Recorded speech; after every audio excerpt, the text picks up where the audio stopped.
Hi! Welcome to another episode of my unboxing series. Ayan. Unbox na tayo unbox pag marami tayong parcel. So, pag wala.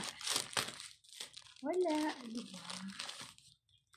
Dadahan-dahanin ko pagbukas mga mi kasi last time yung nag-open ako nasira. So,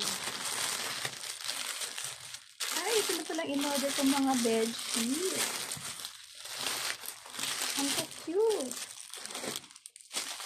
Doon pakamura lang ng bili ko nito. Parang 200 para mga ganun.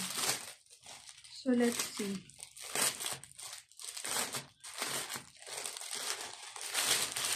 Oh! Ay, ang ganda ng tela niya. In fairness, thank you seller. Ang ganda ng tela. Tapos, garter pa siya, oh. Hopefully, no lukot to. Parang, bet ko na siya agad. Medyo manipis yung tela niya, ha. Pero, carry boom lang. Hindi siya ganun kakapal. Hindi rin ganun kanipis. So, ay parang, typically yung flat sheet. Ganun.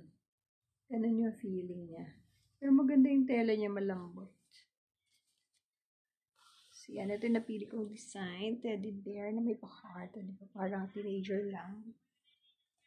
Tapos, bango. May tela. Itong isang design ko ay heart na naman. Yan.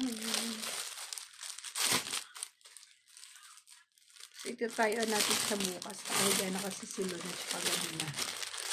Ito tayo natin. So, ito siya.